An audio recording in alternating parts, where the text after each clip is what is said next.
Welcome to your Catholic Drive Time, keeping you informed and inspired. We love God, we ought to be able to talk about Him. Getting you started on your day. With the latest in breaking news and information. From the Vatican to the White House and everything in between. It's serious, it's fun, it's your Catholic Drive Time. Now here's your host, Joe McClain. Praise be to Jesus Christ. Welcome back to Catholic Drive Time, keeping you informed and inspired. I'm your host, Joe McClain. So good to be on with you on this Tuesday, August the 16th.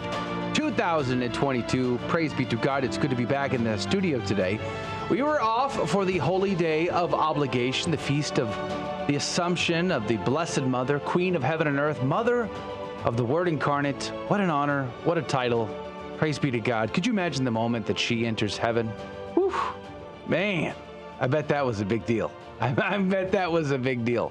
Clothed in utter beauty is the daughter of the King. And what a celebration it was last night at Mass to a completely packed house. Even though in the United States it wasn't, you didn't really have to go, technically speaking. But thousands and thousands of great Catholic radicals did. And I'm sure many of them packing their everyday carry rosaries, which, by the way, we're going to cover that story at 15 past the hour. The Atlantic calling us rad trads that pray their rosary, weaponizing the rosary. What is all of that about? That's been circling the interwebs over the weekend. We're going to cover that at 15 past. Stick around for that. Bishop Joseph Strickland from the Diocese in Tyler in Texas is going to be on the program. We're going to be addressing some of those rumors. Will the church be overturning Humane Vitae? Will the church be allowing all of a sudden a contraception? Is this going to be okay in the church? What is the implication? What are the rumors? We're going to cover all of that with Bishop Joseph Strickland at 35 past the hour. At the top of the next hour, if you can join us, Attorney Brent Haynes is going to be our guest, catching up on the fallout from the Trump raid. I mean, it continues to dominate the news. Even Donald Trump has said it's time to cool things down a bit. Brent Haynes will give us the update on that. Hey, Americans are paying $717 more on average per month because of the highest inflation in almost 41 years, at least according to a joint economic committee of the Republicans. And speaking of Republicans, guess what? They voted against Mother Earth, according to Nancy Pelosi, when they didn't vote in favor of the Inflation Reduction Act. Nancy Pelosi said, Mother Earth gets angry from time to time, and this legislation will help us address all of that. Right, with 80,000 new IRS agents, of course. That's how you appease Mother Earth with new priests, I suppose. Hey, in Minneapolis Public Schools, they have a new contract with the teachers union mandating that white teachers must be fired first when any kind of downsizing is initiated. Oh, and also the teacher union complains of teacher shortages. So there's that. Good morning to you, Rudy Carlos. Good morning, Joe, my good man. What? $700 is paltry. Is that the elite? That is pocket change. Is that your elitist voice? Yes. You should have a smoky jacket on, a pipe and an ascot or something when you do that. My cousin, Carl Schwab. Mm-hmm. Your cousin, genetically speaking, of course. Yeah. Klaus Schwab, excuse me. I keep forgetting my cousin. Carl's the second cousin. Third cousin, of course. He takes care of me, no problem. Does he now? Okay. Also creepy, but okay. Praise be to God. Good weekend for you? Yeah, it was awesome. Spent a lot of time with my daughter, so we were playing kitchen and all kinds of different things. So, oh, wow. Good time well spent. You're sucking up to the kid, huh? Yeah. Trying to get her to love you back. She loves me now. In fact, I was going through my pictures, and I have a picture of the moment where she changed her mind. So she's just, I'll always remember August 1st. August 1st. This is the day she started loving her dad. What day were you married? Who knows? I don't know, but August 1st is a great day. I don't know. It's in the calendar somewhere. It's somewhere. Speaking of which, Adrian Fonseca is here on the ones and twos. Good morning to you, Adrian. Howdy, howdy. Praise be to God. It's good to be here. Is it? It is. Praise be to God. In spite of the fact your camera's not well situated. There you go. How was your weekend? It was good, I think. I can't remember exactly what happened. What did I do? I slept. I think I slept most of it. At your age, some would suspect other activities. No, I think I literally just slept 90% of the weekend. I took a lot of naps. A lot of naps. Wow. But I did meet up yesterday with my friend, Father Luis, and my buddy Colton. My buddy Colton is entering a monastery with the Carmelites, traditional Carmelites up in Pennsylvania. So pray for his vocation. He was telling me, he was like, yep, pretty much the only thing I'm able to do is I'm able to write my family, and that's it. No visits, never get to go home. They say something like write with pencil, paper. I don't know. It's some sort of foreign Latin language. Yeah, but he can't write, friends. Yeah. Only immediate family and no visits. Well, all right. Well, we will be praying for Colton. We should pray the whole rosary today. We won't have time. You don't want to be that radical, I suppose. But we're gonna pray and jump in. Ask the Queen of Heaven and Earth to intercede for all of us. In the name of the Father, the Son, and the Holy Ghost. Amen. Remember, O most gracious Virgin Mary, that never was it known that anyone who fled to thy protection, implored thy help, or sought thine intercession was left unaided. Inspired by this confidence, I fly unto thee, O Virgin of Virgins, my mother. To thee do I come, before thee I stand, sinful and sorrowful. O Mother of the Word incarnate, despise not my petitions, but in thy mercy hear and answer me. Amen. In the name of the Father, Son, and the Holy Ghost. Now your headlines with Rudy Carlos. Good morning. Thanks for tuning in to Catholic Drive Time. Today is Monday, August 16th, and here are your headlines this morning. From the New York Post, the headline goes, U.S. falls into housing recession as mortgage rates and building costs surge. Tighter monetary policy from the Federal Reserve and persistently elevated construction costs have brought on a housing recession, according to National Association of Home Builders chief economist Robert Dietz. Demand within the once booming housing market, has slowed considerably in recent months due to surging mortgage rates and steep purchase prices that have locked out many prospective homebuyers. However, as signs grow that the rate of inflation is near peaking, long-term investment rates have stabilized, which will provide some stability for the demand side of the market in the next coming months, Dietz said. The Washington Examiner reports video shows Shanghai shoppers scramble to break out of an IKEA store after snap lockdown announced. Just moments after the lockdown was announced, a mob of shoppers successfully barged through a door being held by several security guards and fled the store.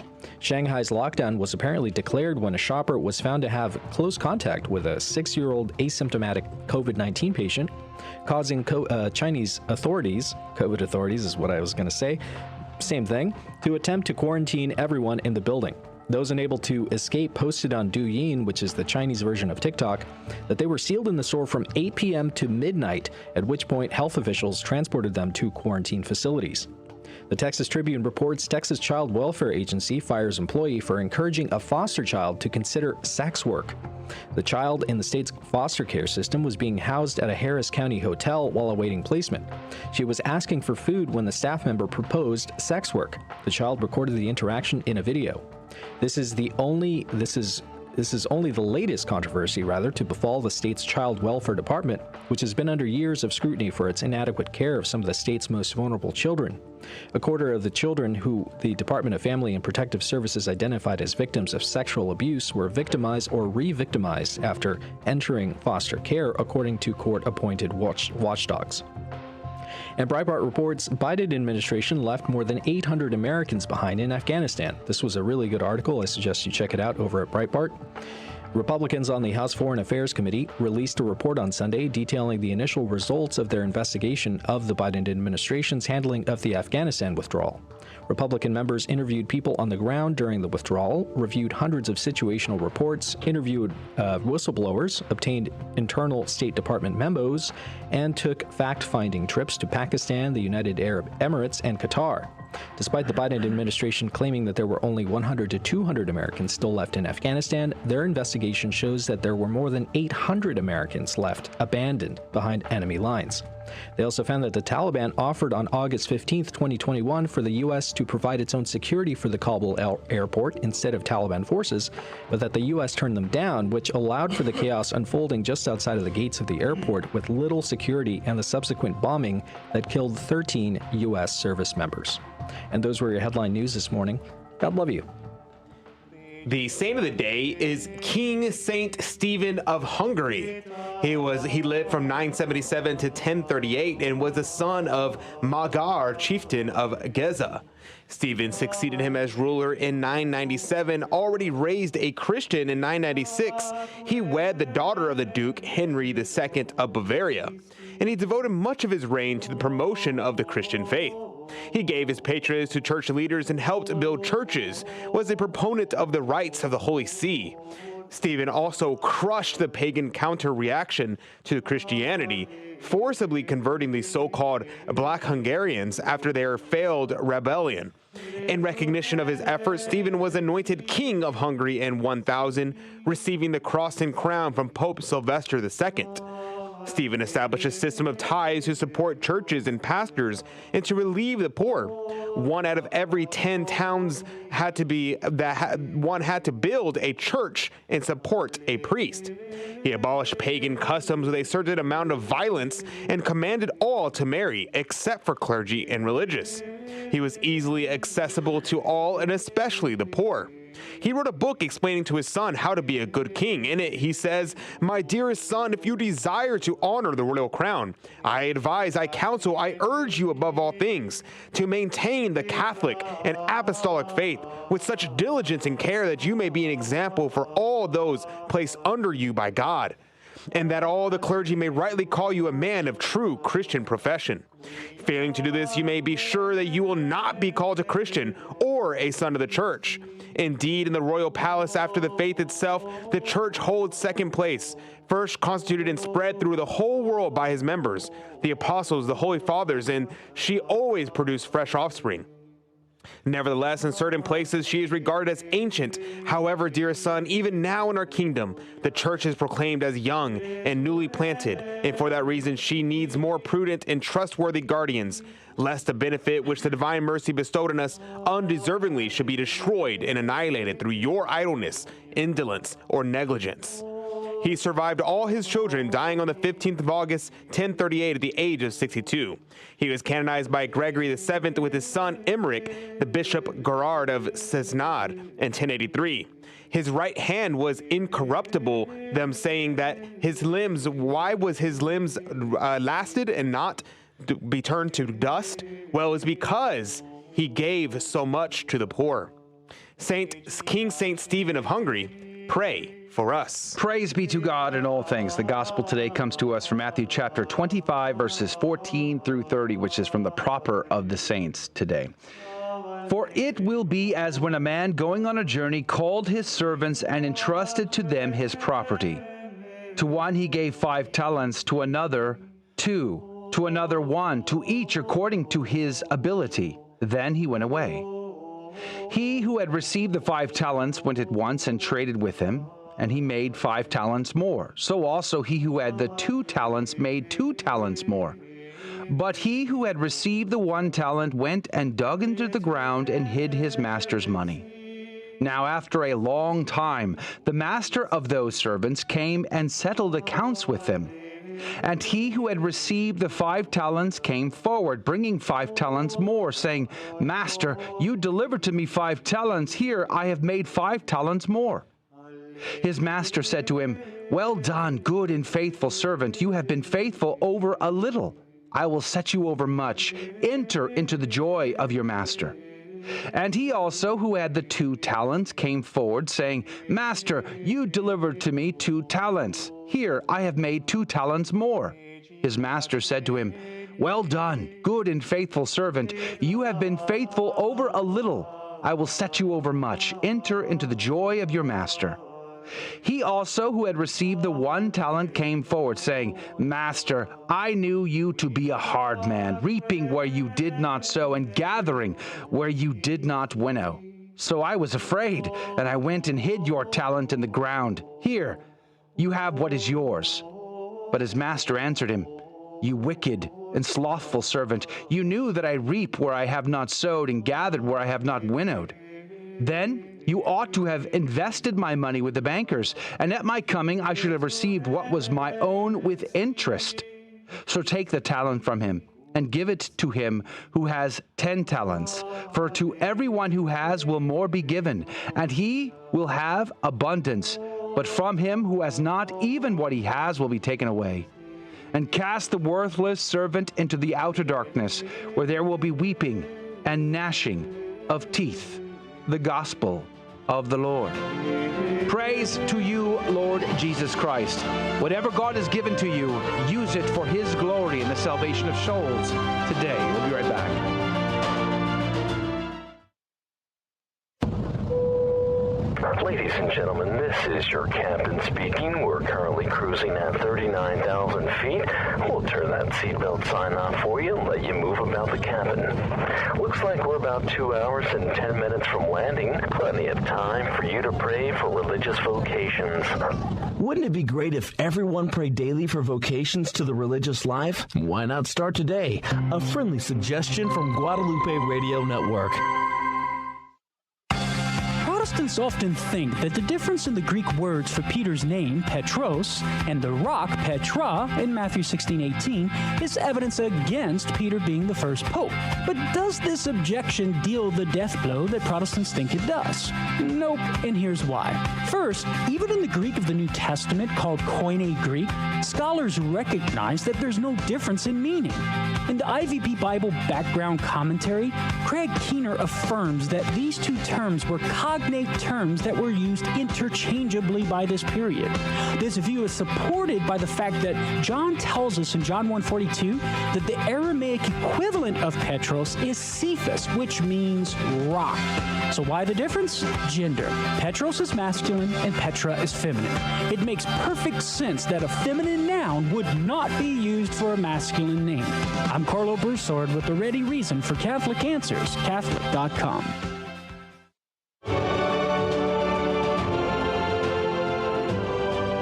Praise be to Jesus Christ. Welcome back to Catholic Drive Time.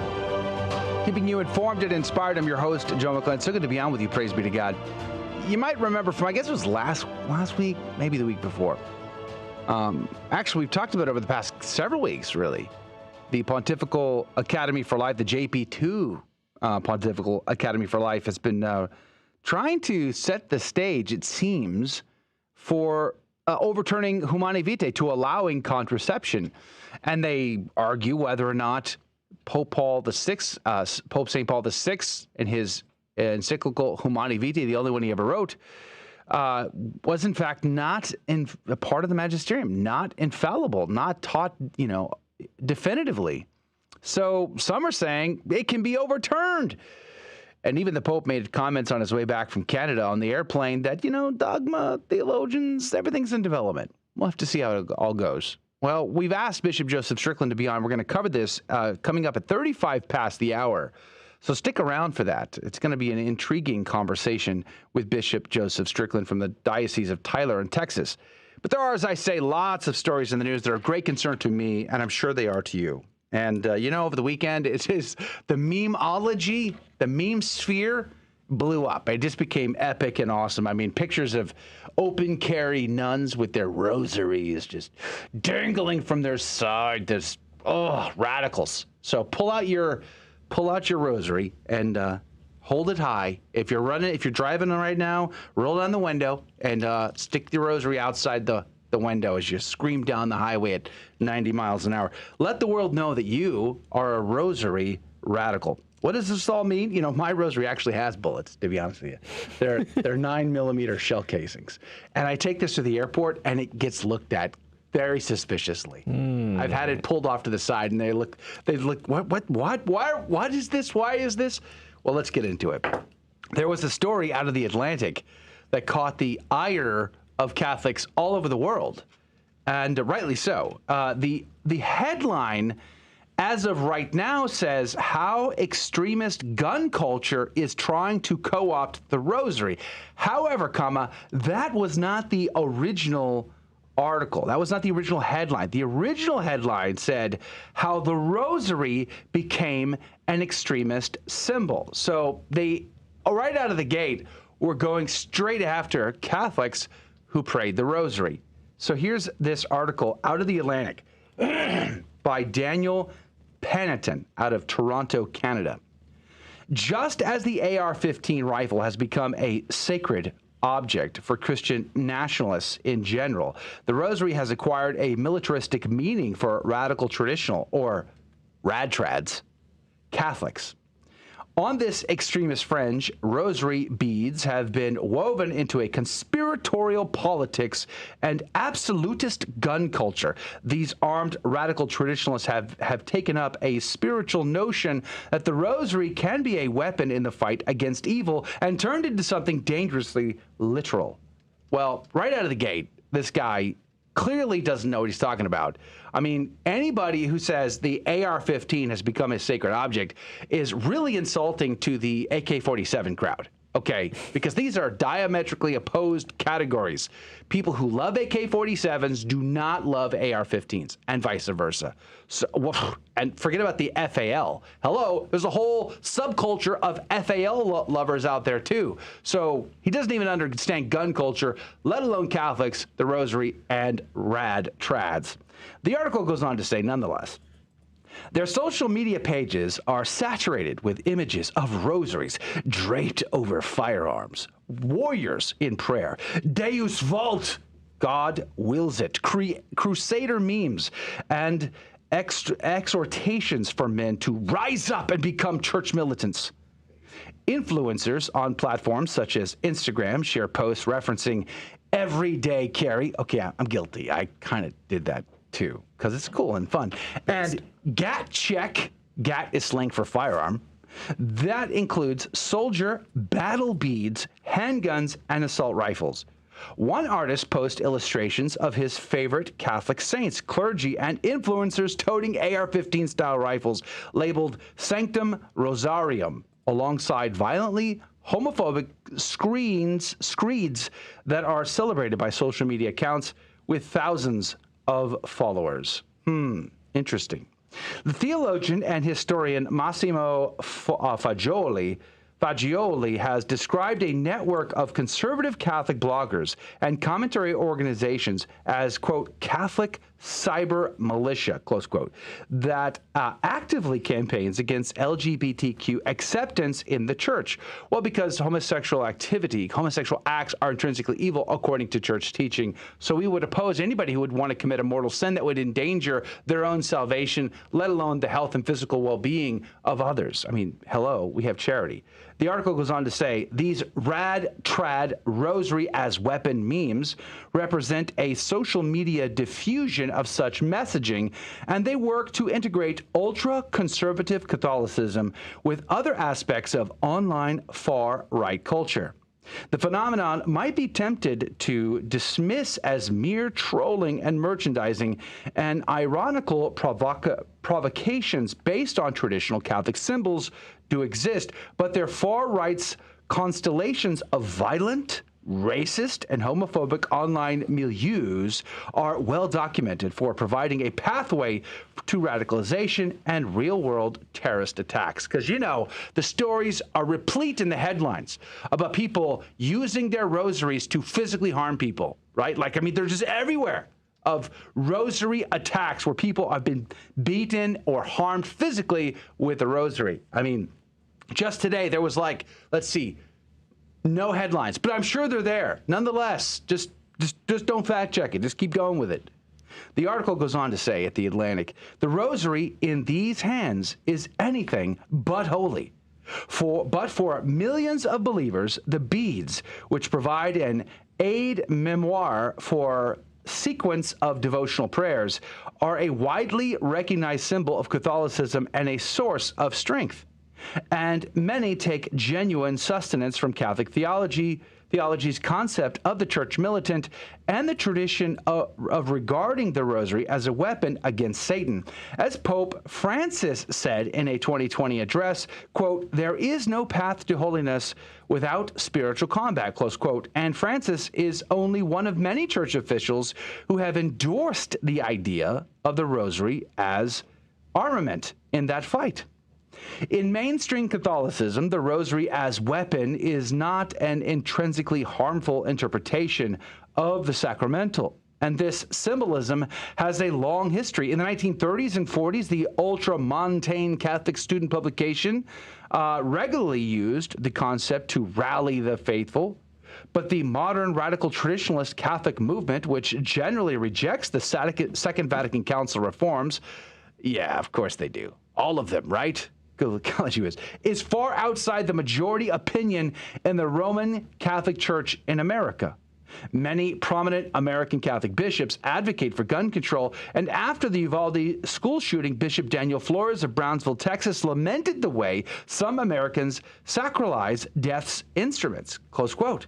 Now, what's interesting is this author who calls Catholics rad trads for praying the rosary and or espousing the rosary as a spiritual weapon, quoting Pope Francis as well as sort of a guy who endorses this idea.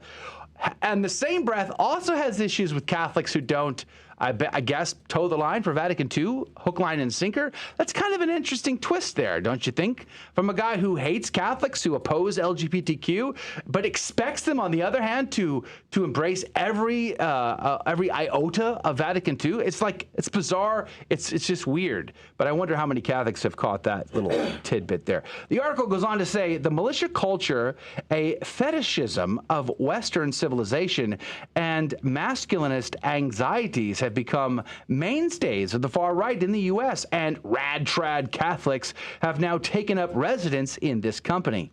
Their social media accounts commonly promote accelerationist, I can't even speak today. Accelerationist. Thank you. Accelerationist. That's a fancy little word. Accelerationist and survivalist content. Because, you know, learning how to start a fire in the wilderness must be evil. Bad. Bad things. Bad things. Joe, if you had to guess, what is this guy's job? To write against the Catholic Church. He's a museum worker. Which you can tell by the way he writes. Along with combat, medical, and tactical training, as well as memes depicting balaclava-clad gunmen, think Navy SEALs in the dark kind of thing, gunmen that draw on the terror wave and warcore aesthetic that is popular in far-right circles. Like such networks, radical traditionalist Catholics sustain their own cottage industry of goods and services that reinforce the radicalization. Rosaries are common among the merchandise on offer, some made of cartridge casings. Guilty. Mine is. 9mm shells in mine for sure. Praise be to God. And complete with gunmetal finish crucifixes. Mine, I don't think it has a gunmetal. I wish it did, actually. It would probably hold up a little better. One Catholic online store, which describes itself as dedicated to offering battle-ready products and manuals to stand firm against the tactics of the devil, a New Testament reference, by the way, sells replicas of rosaries issued to American soldiers during the First World War as combat rosaries. Discerning consumers can also buy a concealed carry permit for their combat rosary and sacramental storage box resembling an ammunition can. I'm more into the constitutional carry. I don't need some permit issued by the government to tell me I can open carry my spiritual weapon, after all. In 2016, the Pontifical Swiss Guard accepted a donation of combat rosaries. That means they're a bunch of radicals too. And they're protecting the Pope, for crying out loud. Anyway, going on. During a ceremony at the Vatican, their commander described the gift as the, quote, most powerful weapon that exists on the market, close quote. See, told you, even the army of the Vatican City agrees that this is a weapon. The militarism also glorifies a warrior mentality and notions of manliness and male strength. The conflation of the masculine and the military is rooted in wider anxieties about Catholic manhood. The idea that it is in crisis has some currency among senior church figures and lay organizations.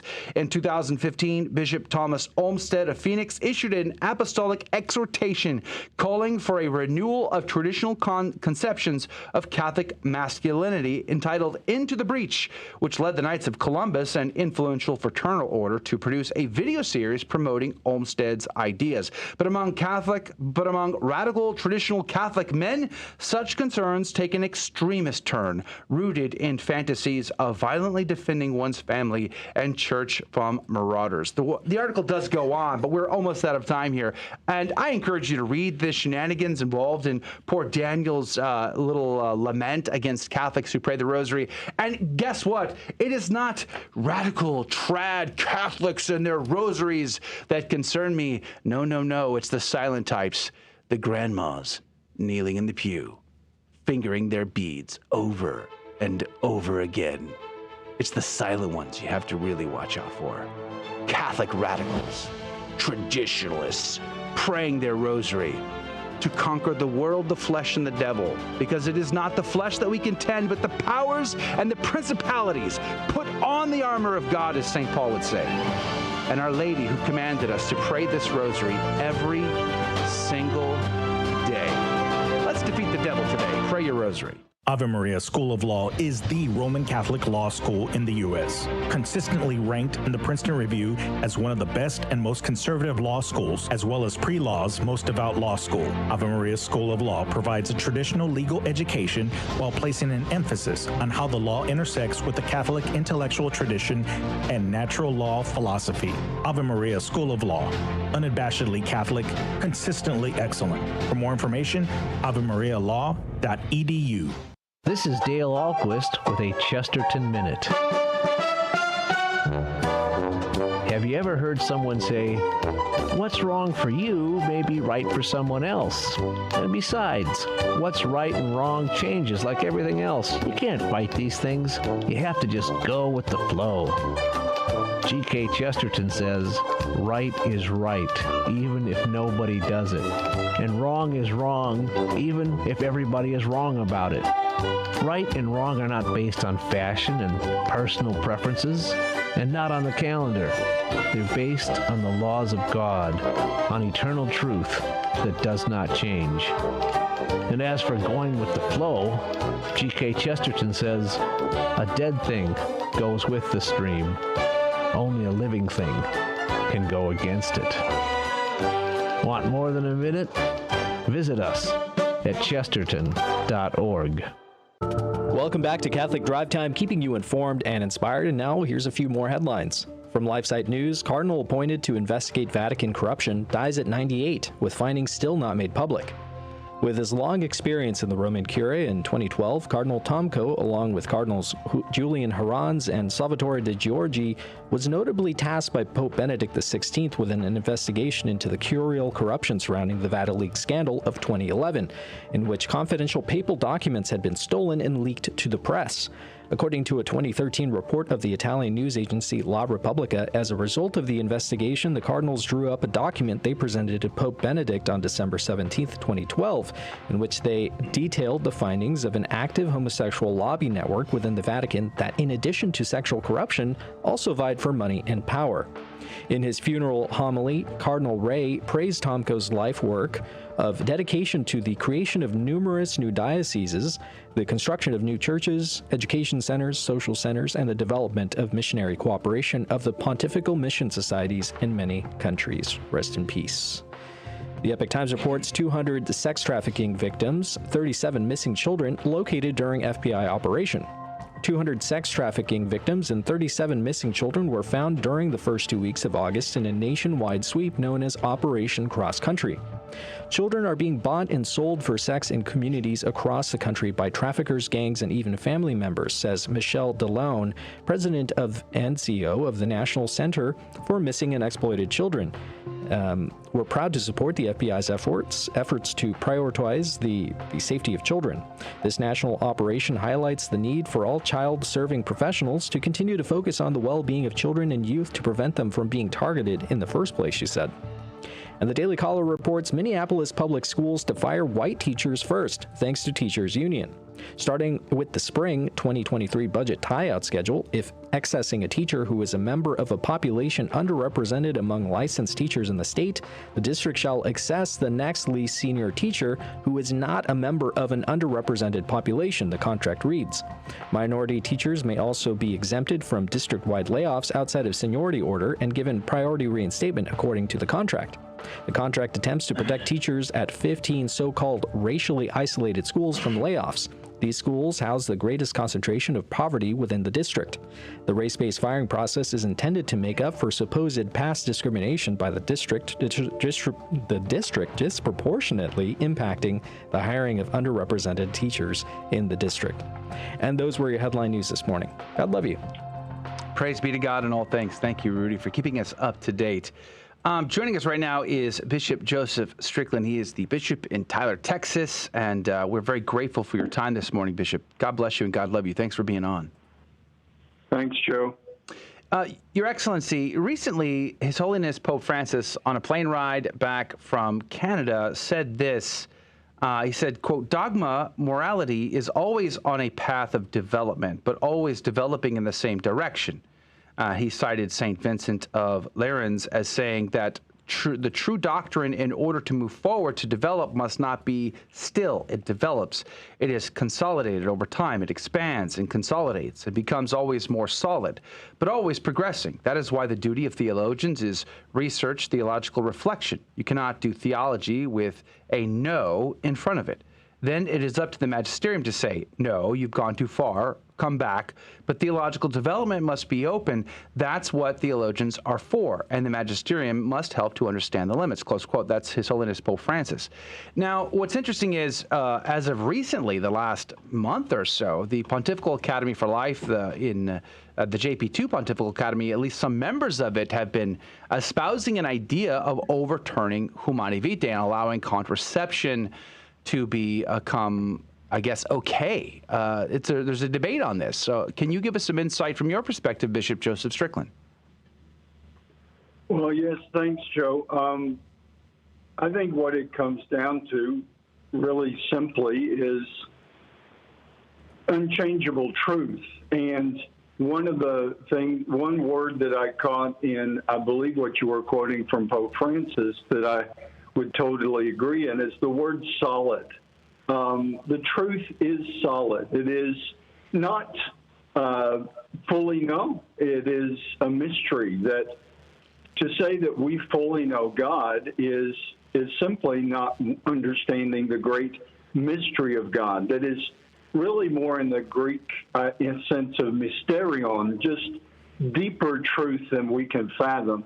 It's not the idea of like sort of a murder mystery that we would have in common language and the way we understand mystery. It's not a puzzle that is kind of to be figured out, but it's just a deep truth that really, I think what we have to acknowledge is always beyond us. And one thing that I'm learning as I get older is that we always have to have the perspective of history when we're looking at solid truth, at unchangeable truth in our lives. And it's interesting that in my lifetime, Humane Vitae, the whole question of the sanctity of life, and certainly contraception interfering with the conception of new life, all of those questions have been very present in the world in the past, just about 100 years, I guess,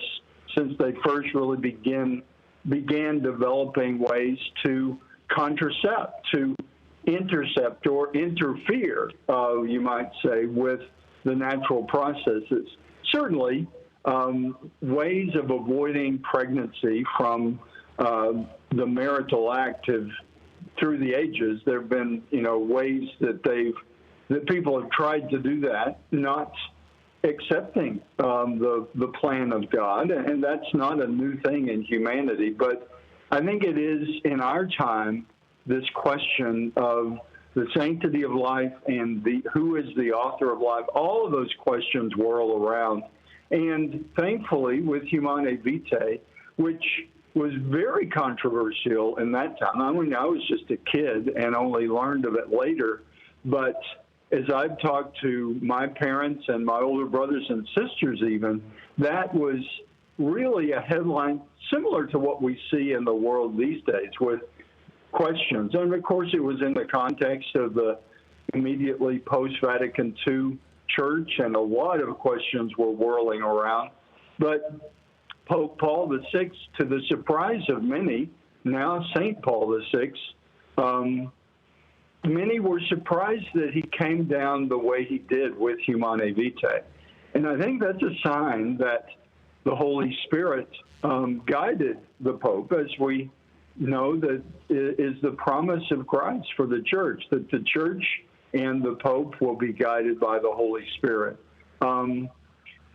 That, I think, is something that we need to be very clear on, and just simply to acknowledge that truth doesn't change. Certainly, it develops. We develop our understanding of truth. God is truth. God is love. God is everlasting, eternal truth. And I think that with questions like this, at some point, we just have to acknowledge we're not God. We don't, in this life, understand all things, but we trust what God has revealed to us. And I think that any who are maybe hoping that the church will change her teaching, which she can't really, but I would really look back to what Paul VI said, what he predicted. If people don't embrace the truth that Humane Vitae proclaimed, which the culture hasn't, and many in the church haven't. In that time, many in the church didn't accept what Humane Vitae said, and we basically have the world that Paul VI prophesied, with a denigration of women and family and children and all the things that have unraveled in our society since Humane Vitae was pretty much rejected by too many. And I have to admit, as a younger priest, it was not a question that I was really focused on or encouraged to focus on. It's only been in later years that I've seen it as a vital question that thankfully was answered correctly in Humane Vitae. And we just have to keep reinforcing that, whatever the pushback of the culture wanting us to relax it so that they can do what they're already doing with a clean conscience. Is this an issue that you think is going to further divide the church? I mean, it seems like there are a few issues like that in our day, in our time. And are bishops lining up on one side or the other on this issue already? Well, I would say probably you don't hear a lot about Humane Vitae. You don't hear a lot of or read a lot about contraception. And just recently, because of the anniversary of Humane Vitae, we heard a bit more, and the questions about natural family planning, and is that just Catholic contraception, all of those questions. I think, like with most things, we just have to acknowledge, I mean, if you did a survey of the bishops of the world or the bishops of the U.S., you are going to get some division there. I think it is one of the questions where some disagree, as happened when Humane Vitae was issued. But I think in our time, we have to see very clearly to look to the truth that the church has proclaimed. We've just celebrated the Assumption of the Immaculate Virgin Mary. That is something that the church has held for true for many centuries. And with Pope Pius XII, it became promulgated as a basic dogma of our faith, the Assumption of Mary. Hold that thought. Bishop Joseph Strickland from the Diocese of Tyler, Texas, our guest. We're talking about this conversation over the overturning of Humane Vitae and contraception being made okay again. We're going to have that conversation next. Hello, this is Steve Gleason with your 1-minute tool for Catholic evangelism. Here's the question for your non-Catholic friend. I would imagine your pastor preaches from the text which says, "We preach Jesus Christ crucified." So then, where's the crucifix in your church? Well, here's your 3 best friendship tools for Catholic evangelism. Number 1, history. Under the dread of persecution and death, the crucifix was displayed at Mass, but with great caution due to the threats of the Roman emperors and the pagan haters of Christianity. Traveling up through time, Pope Pius V in 1570 made it mandatory to display a crucifix in every church. Secondly, the Bible. 1 Corinthians 1 says, "But we preach Christ crucified, a stumbling block." You see, there was never any embarrassment of his corpse. In fact, 2 men of great renown, Nicodemus and Joseph of Arimathea, boldly handled the dead body of Jesus. And thirdly, my comeback. You see, at times the early church held Mass in the catacombs to honor the shed blood of the brave martyrs. Sad to say, many contemporary churches don't even have a cross in their church, let alone a crucifix. Also, could a crucifix on your neck cause others to think you are Catholic? St. Peter, it must have been horrible when you heard that rooster crow. Each of us will be asked to review the movie of our life and give an account to God. We will sorrowfully relive the bad times and joyfully revisit the good. Thankfully, no matter what you've done, there is hope, since Jesus came not to condemn the world, but to save it. So if you've been away from church for a while, we invite you to come home and find the peace that only comes from God. Visit CatholicsComeHome.org. Praise be to Jesus Christ. Welcome back to Catholic Drive Time, keeping you informed and inspired. I'm your host, Joe McClain. So good to be on with you. Praise be to God. Bishop Joseph Strickland is our guest. We're talking about these rumors and these conversation, this debate that's coming out of the Pontifical Academy for Life about Humane Vitae and contraception again. You know, in his 1968 encyclical Humane Vitae, St. Paul VI wrote that any action which either before, at the moment of, or after sexual intercourse is specifically intended to prevent procreation, whether as an end or as a means, is excluded as an unlawful means of birth control. And what's interesting is there seems to be a debate about whether or not Pope St. Paul VI intended this to be infallibly declared. They're arguing that, no, it didn't. It was just mere opinion or suggestion. And yet I'm reading from an article out of the National Catholic Register, and there's this section here by Dominican Father Thomas Petrie, president of the Dominican House of Studies in Washington, D.C., noted that even critics of the teaching on contraception have, quote, acknowledged that this was always the Church's teaching, close quote, and that nowhere in the Church's teaching has there been permissiveness of any form of contraception. Father Petrie goes on to say it's part of the ordinary universal magisterium of the Church. So, Bishop Strickland, there's a debate here. Did Paul VI declare this, you know, from his authority as the Pope of the Church, or is this just his mere opinion and we can take it or leave it? There seems to be a debate. This seems to be the issue that those that would want contraception in the Church, this is their get out of jail free card, it seems. What say you, Bishop Strickland? Well, I think the Dominican priest that you quote really says it correctly, and we have to acknowledge that the truth remains. We understand it more clearly and more deeply, as Pope Francis indicated in that quote, that it goes always in the same direction of deeper into the truth. And what Pope Paul VI did in proclaiming Humane Vitae, I really go back to what Pius XII did with proclaiming the Assumption of Mary. It wasn't changing anything. It wasn't anything really new. It was reiterating and emphasizing the solid and stable tradition and the teaching of the Church in both instances. And so, as the Dominican priest said, the Church has always taught that interfering in whatever ways, like I said, before the pill, people were finding ways in medieval times. I mean, humanity has looked for ways to avoid consequences and all kinds of things. And certainly contraception, there have been various efforts, some old wives' tales or remedies that would be used. So there's been an attempt to get around the consequences of when a man and woman come together in that intimate embrace. But the Church has always said, no, that's contrary to what God is planning. And that's where we get off track. So it's not, Humane Vitae wasn't just merely the opinion of one pope, and we have to be careful with that idea at any time. I mean, the teachings of the Pope should be echoing the deposit of faith, echoing what the apostles taught and all through the ages. And that's what Humane Vitae did. The question came up because of the pill and new technologies, new abilities.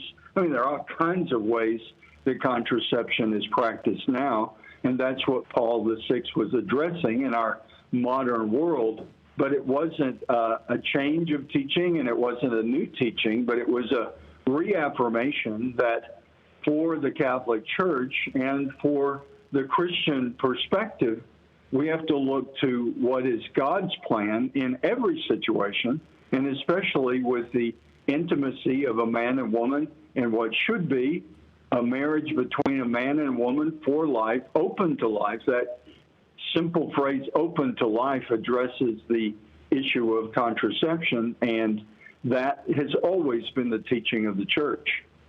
I agree with you, Your Excellency, but let me propose something else. I think we're at a point where we have a crisis of catechesis, and there's a lot of people out there who will take a statement said by the Pontifical Academy for Life as something authoritative, and then they'll be in a position where they might think contraception is okay. Practically speaking, if they did repeal or do something to damage the reputation of Humane Vitae, practically speaking, are these people going to be culpable? And what should people actually hold to at that point?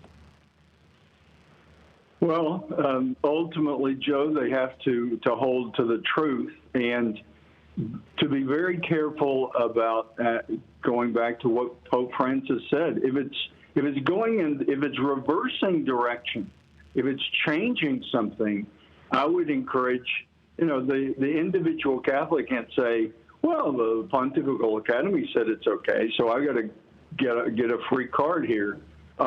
We all have to look at the truth and do our best to live up to it. We can't point to really anyone else. And so I would just encourage people, the culpability question, that's always ultimately between that person and God. But I would caution people to be very careful, especially, it's interesting, Joe, just in my observation, with all the controversies that whirl around now and 20 years ago and 50 years ago, it always seems that even going back 500 years with the Protestant Reformation, many times when things are changed, it's not getting more challenging. It's not saying we're going to embrace the life of Christ even more deeply. It's getting easier. It's kind of relaxing. And I think I would encourage just the average Joe, which I'm an average Joe, that's just trying to do their best to put up a caution light anytime something comes out that's changing things and it's making it easier. If it's making it easier, I think we need to look to Christ, to the cross and the passion that he suffered. Following him is not easy. And if it's getting easier, that's at least a yellow caution light to say, maybe I should be very slow to change my way of living and what I believe is true. If this new teaching is making things easier, I would put up a caution light. Your Excellency, my little brother, he actually goes to school in your diocese over at Stephen F. Austin. And he was just at your cathedral for the Latin Mass there, and he was blown away. He told me he's going to start trying to drive all the way out from Nacogdoches to Tyler to come to Mass there. And it just made me think of the fact that, when Benedict XVI wrote Summorum Pontificum, he said, what earlier generation held as sacred remains sacred and great for us too, and cannot be all of a sudden entirely forbidden or even considered harmful. And obviously here he's talking about the liturgy, but I think this also applies to the entire tradition of the church, whether it be the teaching on contraception or any number of other things that may come up in different situations. And I think this, and I want you to get your comments on this, what is it about the tradition of the church that attracts young people, and including, because people automatically think tradition, okay, we're referring to the Latin Mass, but it also, it's the tradition of the church, the teachings of the church. What the modern people would say is, oh, we need to allow people to have contraception. It'll draw more Catholics in. The young people will be more likely to come in. But we've seen the opposite. Why is it that these hard teachings that the church demands of us actually draws in more young people and draws in more faithful? Well, really, Joe, I think that gets to the very basic reality that our faith is about following a real person, Jesus Christ, who lived for 33 years in the first century in what we now call the Holy Land. He lived and died and rose. That is our faith. Jesus Christ, a real human being. And I think that people like your brother are discovering him more deeply in some of these traditions. And like you said, it's all tradition. It's not some, a few things here and there, but the traditions of all the teachings of the church, ministry to the poor, the great work that's done there, everything that the church has done, the traditions of the church really come back to the great saints that have done their best to conform their lives to Christ. That he is the center of the church. He's the heart of the church. And I always urge people to come closer to his Sacred Heart. I think that's what's happening with your brother. He may not put it in those terms, but what he's seeing is the mystery and the depth of encountering Jesus Christ, the eternal Son of God. And Jesus Christ doesn't change from, he's not, some sort of a phantasm that changes from this to that. He's a real flesh and blood human being that is also God's eternal divine Son, the great mystery of Jesus that we can never fathom.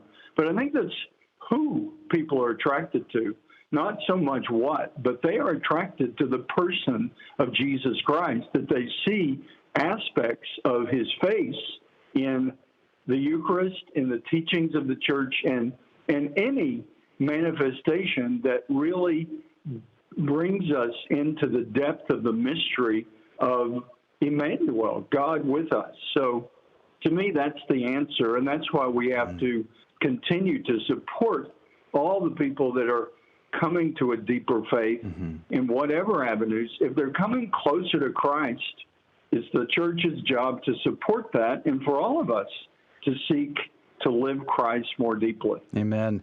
We're down to just seconds with Bishop Joseph Strickland. Bishop, what do you think the chances are that His Holiness Pope Francis would go along with this and seemingly allow contraception in the church?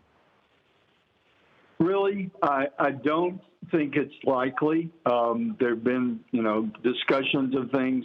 I think it may be left somewhat confusing, but I don't foresee, I hope not, any clear teaching that reverses Humane Vitae or the church's teaching on contraception.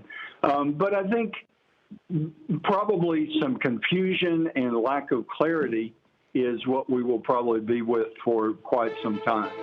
All right. Praise be to God. We're out of time. But Bishop Joseph Strickland, Bishop of Tyler in Texas, God bless you. God love you, Bishop. Thank you for your time today. We're so very grateful to you. Thanks, Joe. God bless. God bless you. Have a great day, Bishop. That is going to do it for hour number one. If you can join us in the second hour, Brent Haynes, attorney, Catholic speaker, and activist, is going to be our guest. We're going to catch up on that, the fallout of the Trump raid in Mar-a-Lago from the FBI. Cooler heads must prevail, according to Donald Trump. We'll get that and the latest, plus a lot more, and Fear and Trembling, all coming up next. We'll see you there. God bless you. God bless you. Hello, this is Steve Gleason with your one-minute tool for Catholic evangelism. Here's the question for your non-Catholic friend. Is the very contemporary and popular idea that a faith-alone salvation, which occurs by repenting of sins and asking Jesus in one's heart, sufficient to enter and warrant heaven upon death? I say no, it's not. Many evangelicals will say, just follow the Romans road, which is 4 verses snatched out of the book of Romans, and when followed, heaven is promised. Well, here's your 3 best friendship tools for Catholic evangelism. Number 1, the Bible. The Gospels, nor the epistles, nor the apostolic and early church fathers ever wrote anything like this mechanical approach. Secondly, the marriage experience. After wrongdoing and temporary departure from your family, does a simple one-time, hey honey, I'm really sorry, bring you back into the family? And thirdly, teaching of the Catholic Church, water baptism, loving God and neighbor, which is displayed by consistent acts of charity while maintaining a perseverant hope of heaven, is the surest way to God's eternal presence. And my pesky comeback, that Romans road is presumptuous and significantly dumbs down the holy value and price of salvation. And remember, that Romans road has some potholes. Eve Gambo is a real Guadalupe Radio listener. To help her explain the impact that Catholic radio has had on her life, we had Rocky come in and help her tell her story. Before I was able to listen to Catholic radio, I would listen to other Christian radio stations, just because there was no Catholic radio. Hey, Mickey always tells me, Catholic radio, is kind of like having an angel on your shoulder. Those other stations were okay, but I always felt like something was missing. Catholic radio is a huge blessing because it shares the full truth. Well, it was like a wake-up call, kind of like getting punched with an uppercut, only with the truth. Please, if you have not made a pledge of support to keep Guadalupe Radio on the air, do it now. And if you have made a pledge, please fulfill that pledge. I want to make sure that I always have my Catholic radio station. Yeah, make sure you send in your pledge. You can do so by going to grnonline.com or 888-784-3476. Are you on the CDT Insider email list? Hi, Joe McClain here. And every week I send you cool stuff straight to your inbox, goodies that you're not going to want to miss. Go to grnonline.com/CDT and get signed up today.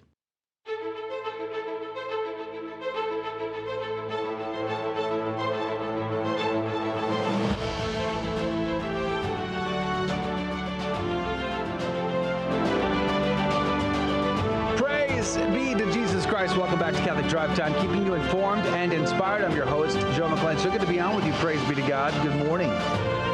Good morning. Great conversation with Bishop Joseph Strickland. And it makes me think, if in fact there is some vagueness coming out of the Vatican about Humane Vitae and contraception, and some Catholics are going to be like, yeah, we can contracept.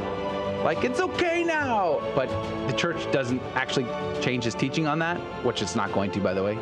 Spoiler alert.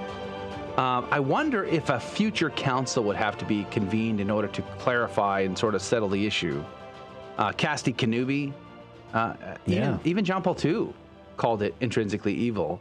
So I'm not sure what more you need to be able to say, yeah, the church isn't up for this. They're not going to allow this. This is part of the ordinary magisterium. It's always been taught this way. So no amount of loopholes, ambiguous language, and hey, look over there, squirrel, is going to get you out of trouble on this. So I wonder if, in fact, there is some sort of vagueness that is allowed to ferment, whether or not a future council will have to be convened in order to set the issue to bed permanently.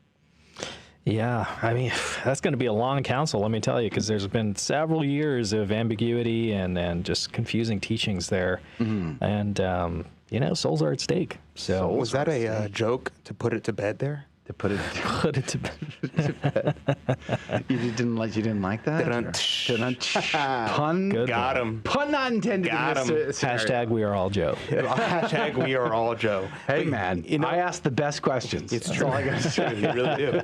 But, it's really interesting, though, because it is fascinating that the Catholics are not attracted to the church that gives everybody what they want.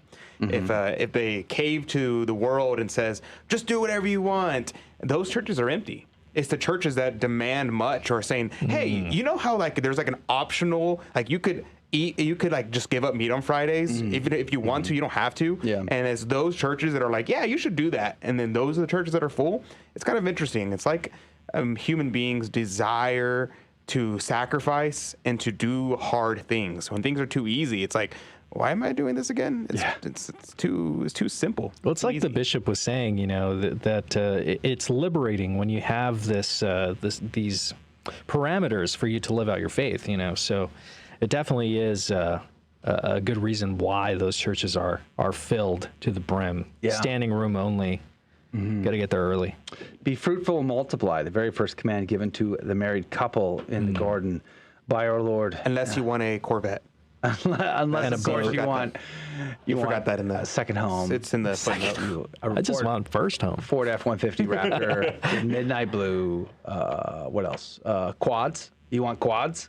Dirt bikes. You have to check the footnotes. I want a brand new camera. The footnotes of Genesis clearly state that be fruitful and multiply, unless you've already had 2 kids, in which case, you're that's good. Kind of a little bit of a break. You're good. Once you collect them all, you no longer need to have kids. Praise be to God. No need to have kids anymore. Don't worry. There's plenty of immigrants coming to the country that are going to have kids for you. Actually, don't sweat it's bad for the planet. Is it? Yeah, kids and can't have cows. more kids. Kids, cows, nitrogen. Hey, by the way, Bishop Joseph Strickland, all shenanigans aside, Bishop Joseph Strickland speaking at the Fullness of Truth Conference in San Antonio this weekend, a conference that I helped to establish actually back in 2009 when I worked for the Fullness of Truth Catholic Evangelization Ministries, praise be to God, going strong. And it's one of their greatest conferences still to this date. It's always a fun and wonderful time for the whole family. That lazy river there in the High Hill Country Resort, man, worth the price of admission, man. It was just so good. So if you have the chance, you live in the San Antonio, South and Central Texas region, you can always go to their fullnessoftruth.org website, find details. I'm sure you can still get tickets. I don't know. You should check it out, though. Bishop Strickland will be one of the many conference speakers there this weekend. Hey, joining us right now by phone is our good friend of the show, attorney, Catholic speaker, Brent Haynes. Good morning to you, Brent Haynes. Good morning, Joe. Praise be to God. Are you a radical today? Are you packing heat? Do you have your rosary? So the enemy finally figured out what good Catholics have known for hundreds of years. And, what good priests have taught, that, yes, the rosary really is a weapon because we really are engaged in ultimately a spiritual battle. Gee, who knew they would finally figure that out, Joe? Yeah, golly gee whiz. I've heard this argument before, though, that there are a group of people, even Catholics, who really don't like the weapon-like language being used in conjunction with the Holy Rosary. It really offends them. And I can get a sensitivity to that. But at the same time, it's just silly on the surface. It's a spiritual weapon, for crying out loud. And we all know that. We are, as St. Paul said, battling the powers and the principalities. It's angelic forces that we are at war with. And this is such a gift to us as a sacramental to be able to pray it and to ask the Queen of Heaven and Earth to intercede for our needs and intentions. And she is happy to do so, as, the book of Revelation would suggest in chapter 12. But nonetheless, what a hilarious set of memes have now clouded the world, thanks to The Atlantic and this author over there. So I thought that was just hilarious. And by the way, my rosary does actually have 9mm shells as the Our Father beads. When I go through airports, I always get a second pass and a second look. And like sometimes they'll throw them through the what do you call that thing? The X-ray machine, like a couple of times, and they'll pull it out and they'll finger the beads. And I'm like, hey man, you want to pray it? Let's do this. They're like, here, take it. Go on with yourself. It's hilarious. Careful. Well, what are we supposed to do? What are we supposed to do with the prayer of Saint Michael the Archangel? Right. We're not supposed to pray that either. No, I guess not. That's we've had that prayer for how long? Yeah. And that obviously is a fighting, a reference to fighting. Yeah. It's a recognition. So I often ask Our Lady to crush the head of Satan. I mean, that's her job. Where'd you get that idea, Joe? Yeah, well, the other weapon of mass destruction, apparently, the Bible. I mean, so it's hilarious anyway. But let's change subjects. Let's talk about Donald Trump. It's still dominating the news, the whole FBI raid upon Mar-a-Lago and whatnot. And even Donald Trump apparently is now asking for cooler heads to prevail, a little concerned about the temperature in our country today. So what's been the fallout, Brent Haynes? Well, you're right. It's dominating the news, and it should. The procedure, the action by the FBI is at best highly questionable. If they really believe there were documents there that the president should not have had, the former president, they should have continued to negotiate. If President Trump refused to turn them over, they should have used a subpoena. If a subpoena was not successful, what you do then as an attorney is you go to court like civil people in a civilized society, and you get a court order to enforce the subpoena. Only if you think there is some imminent threat and there really is some crime that you intend to prosecute, do you go in and use a search warrant and raid them like they did. This is getting a lot of spin by the media. A lot of times it does depend on who you watch. But the fact of the matter is presidents always have some sort of disagreement with the archivist and the federal officials who remain behind when they leave the White House. They naturally want to take a lot of their papers with them. And they get resolved without the FBI raiding their house. The idea that that there was something really desperate that required, that was of such urgency that the warrant had to be executed is simply, false on the face when you consider the chronology. First of all, they'd been negotiating and dealing with Trump and his office, the office of the former president, for months. They were there in June. We know that. They got the warrant on a Friday afternoon, but they didn't execute it until on Monday morning. None of these are signs that there was any urgency that justified an FBI raid because of the national interest. Then when you put this in the context of other actions by the FBI, it just looks very questionable. It could be that there is some violation of law. It could be there's a technical violation, but the President Trump didn't have criminal intent. You know, the classification of documents, whether it classified them or not, you know, that's all very subjective. James Comey took documents home. He admitted it. We know what happened with Hillary Clinton. She absolutely destroyed records, including confidential records, when she refused to turn over her computer, and she wiped her server. Neither one of those had their homes raided. We talked last week about how the Pentagon Papers back in the 1970s relating to the Vietnam War had been leaked from the Department of Defense, and the federal government did not want them published and went to court to stop them from being published, and went all the way to the U.S. Supreme Court. But there was never a raid of the offices of the New York Times or Washington Post or those reporters. You look at the FBI's behavior today, and they raided the office or the home of a reporter for Project Veritas because he had a diary, allegedly had a diary of the president's daughter. Another action by the FBI that is very important, that in my judgment is not receiving the attention it deserves. You'll hear some coverage of it, but the FBI, a day after seizing, the papers of President Trump's home, they seized the phone of a United States congressman. Now, they copied it, and then they gave it back to him. But that's not the point. The point is that they seized the phone. They copied all the information on it. Joe, you and every listener out there knows that we have all kinds of personal information on our cell phones. Yep. The Supreme Court handed down a decision in 2014 called Riley versus California, in which they said if police want to get information from a cell phone when they arrest somebody, they actually have to get a separate warrant for the cell phone because, as the Supreme Court said, cell phones are mini computers. And this hasn't gotten a lot of coverage. Now, look, it's entirely possible that this congressman has committed some crime, and the FBI are really, I mean, a regular, traditional crime that everybody recognizes, not a political crime. Not something that is a matter of political interpretation. It's entirely possible he did that. Back in 2006, a Louisiana congressman, William Jefferson, his house was raided, and the FBI found $90,000 in his freezer because he was taking bribes. Cold, hard cash, literally. Cold, hard cash, Joe. And so, certainly the FBI needs to be able to do things like that. But historically, the FBI has not taken law enforcement actions within a time close to elections. We are not less than 90 days away from the it smells of a political stunt, no matter how you feel about Donald Trump or whether or not he'll run. It just smacks and reeks of a political stunt. But let me ask you a follow-up on the warrant itself. What kind of warrant did they have? It seems to me that they were allowed pretty wide berth here, the FBI. They could search anything and everything of the the former president's residence, take whatever papers they wanted, to include attorney-client privilege documents now that had nothing to do with classified documents, apparently.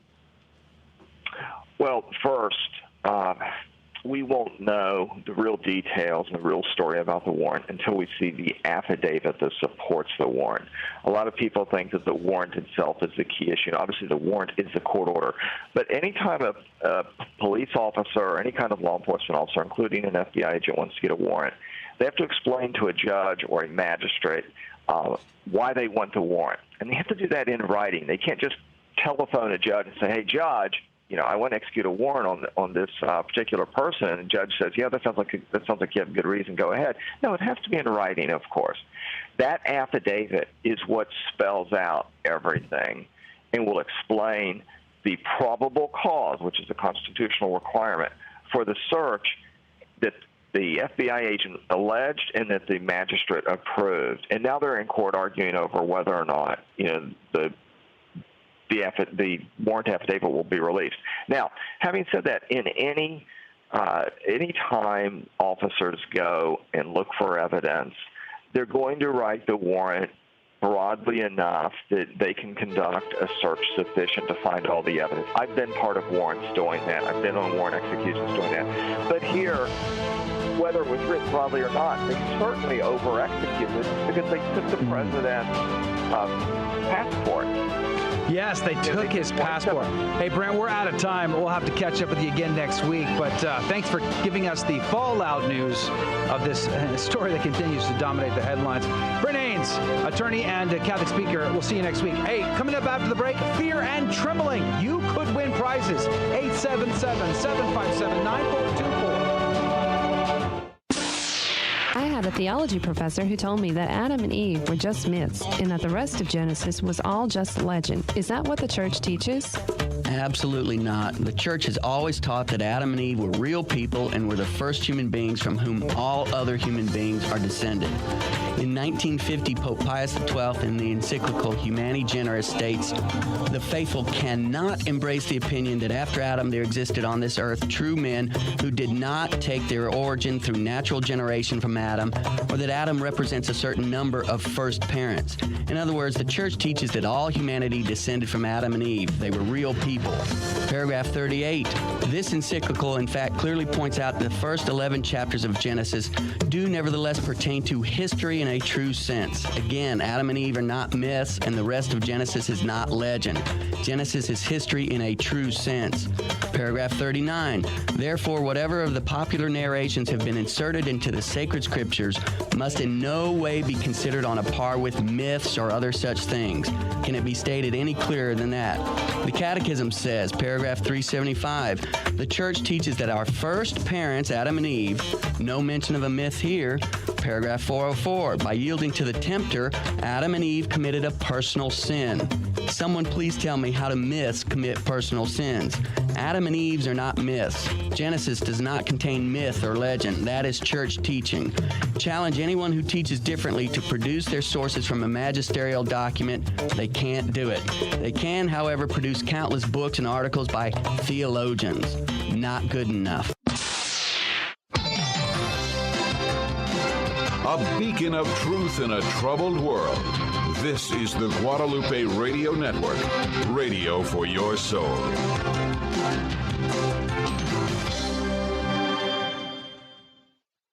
Welcome to another round of Fear and Trembling, the Catholic trivia game show that helps you work out your salvation by the seat of your pants. It's a 50-50 chance and prizes are involved. Avoid the weeping and gnashing of teeth. Call now to take your shot. 877-757-9424. And now, your host, Joe McClain. Praise be to Jesus Christ. Welcome back to Catholic Drive Time and Fear and Trembling, Catholic trivia game show that has secrets and agendas. And you're not allowed to tell anybody. So don't tell anybody, all right?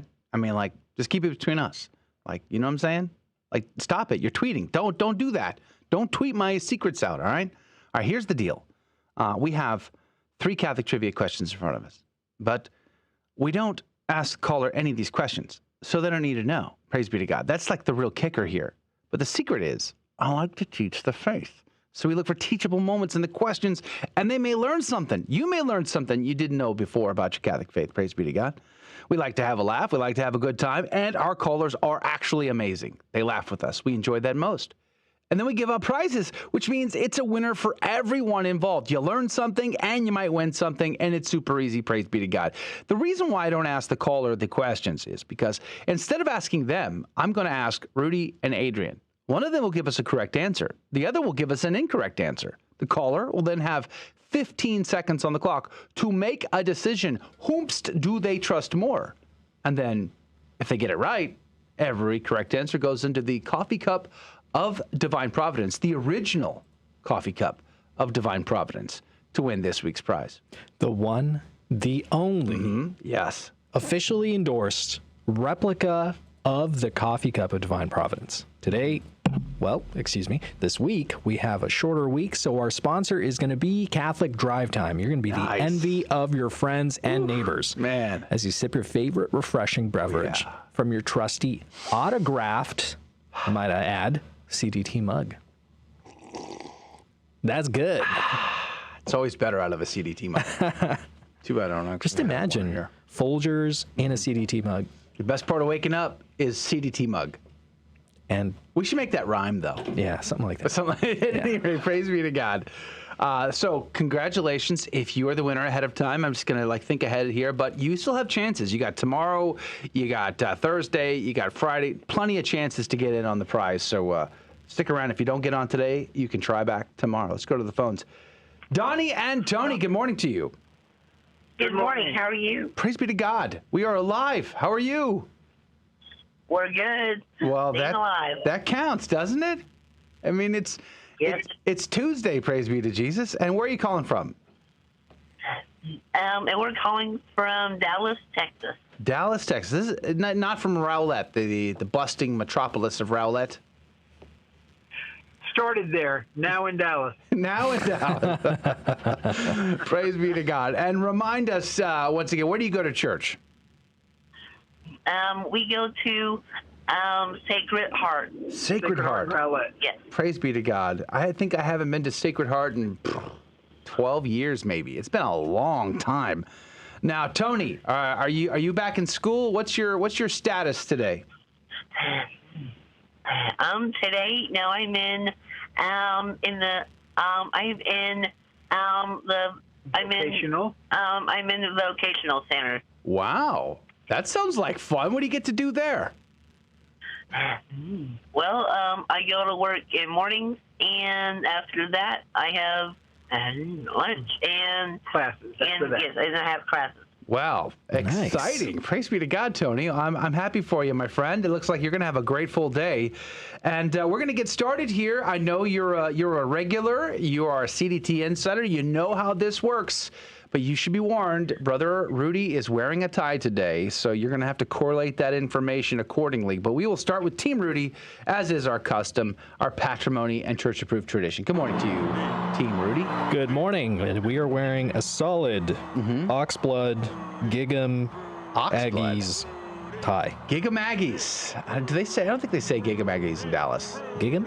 I think they're up there. What? Like you got North Texas, I guess, has a team. But then there's the Horned Frogs or whatever they're called. Toads. I forget. TCU, I think.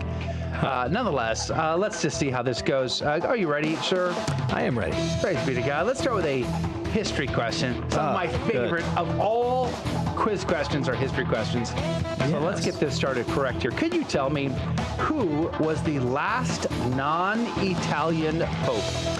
The last non-Italian pope. Oh, before John Paul II. Before John Paul II. Yeah. Oh, thanks for the clarity. distinction. Okay, well, that changes things. I can see the look on your face. Okay, well, okay, so that's Pope Saint Evaristus. Really? Yes. Pope Saint Evaristus. Pope Saint, yes. Pope Saint Evaristus was the last. Saint to you, pal. Okay. Evaristus. Last non-Italian pope, you say. Saint Evaristus. It's pretty rare. Yeah. That's a tall order right there is what that is. But let's just see what Brother Adrian says. Now, Adrian, I'm pretty sure I read on Twitter you have advanced degrees in popology. Maybe you could answer this question. Who was the last non-Italian pope prior to JP2? Yes. So it's a common misunderstanding. I actually don't have a PhD in popology. It's actually on non-Italian popes. Oh, specific too. Yeah, specifically. Wow. Yeah, I have my PhDs in a minor on non-Italian popes with a minor in popology. I see. There you go. Yeah, it's a common mistake. Non-Italian popes. Wow. No, but that pope would be Pope Adrian VI of Utrecht. Are you being serious? I'm being serious. Pope Adrian VI of Utrecht. Utrecht's what, the Netherlands? I believe so. Sure, the Netherlands. Yeah. So he was a Dutchman, then you say. By the way, there's wheat there in Utrecht, which is blue. Interesting. All right. Interesting. Well, Donnie and Tony, you've got options today. You could certainly go with either Brother Adrian, who said it was Pope Adrian VI of Utrecht in the year 1522 to 1523, or as Adrian seemed to think, it was Pope it was Rudy who says Pope Saint Evaristus. It was Adrian who said Pope Adrian VI. 15 seconds on the clock. Who is right? Who is wrong? Donnie and Tony, what say you? Someone is tricking me. I'm going with Adrian. Wow. Speaking of Adrian. Can't trick him. Speaking of Adrian. Very cool. It is, in fact, the correct answer is Adrian VI of Utrecht. In the 16th century. Yeah, so long time ago. Everestus, not a thing. It's a mountain. No Italian pope for like 400 years. No pope has ever climbed it, as far as I know.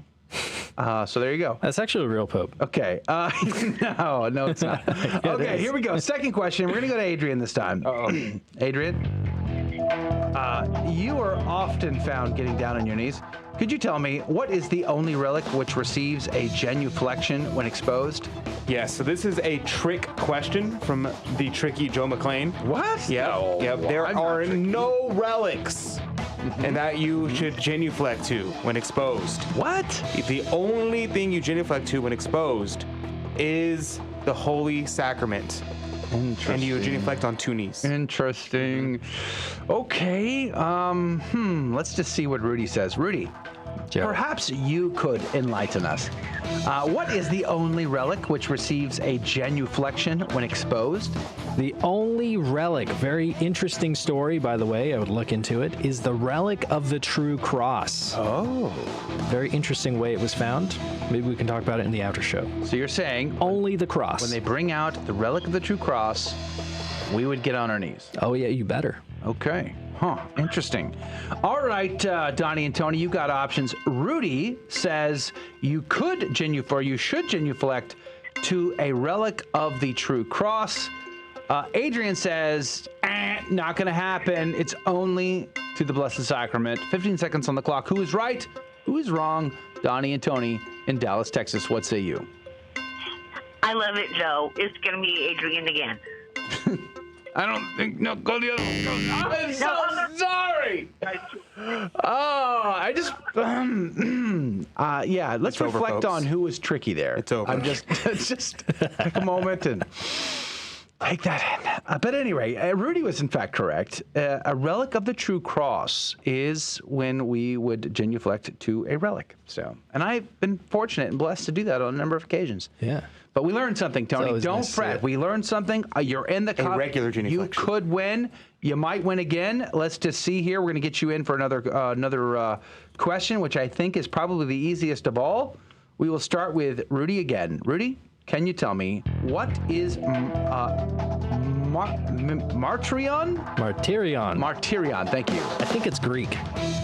It's the official Vatican archive with all of the names of the confirmed martyrs. Martyrion. That's right. You're saying it's a Vatican archive? Yep. It's just an archive. So think about a book. Database. Yeah. Well, it's a paper, not digital. So it's got all the names It's on a phone app. Yeah. It is No. with Not a phone AI app. and integrated reality. No? No. Okay. Not yet. Adrian, can you tell me what is Martyrion? Yes, in Latin it would be pronounced martyrium, but in Greek, martyrion.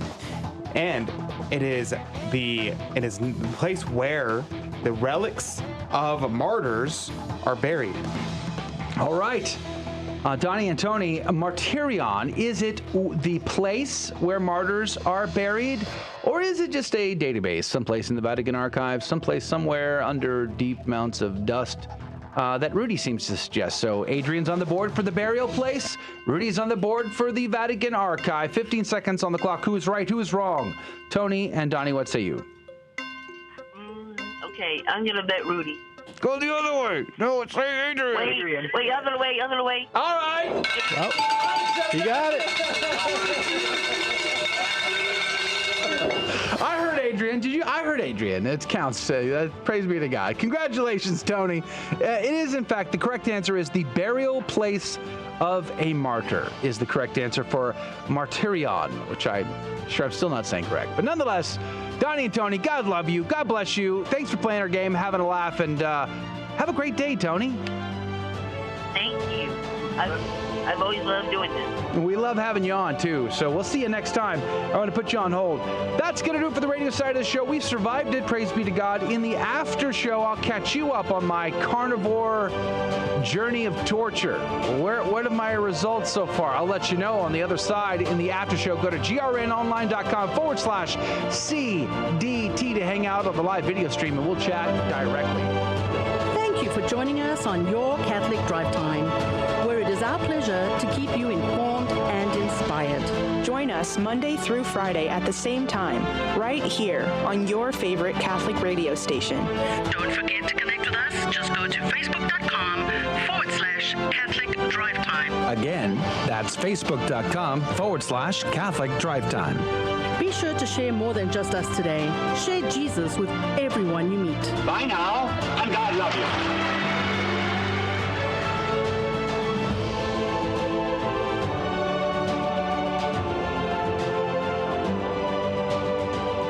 Praise be to God.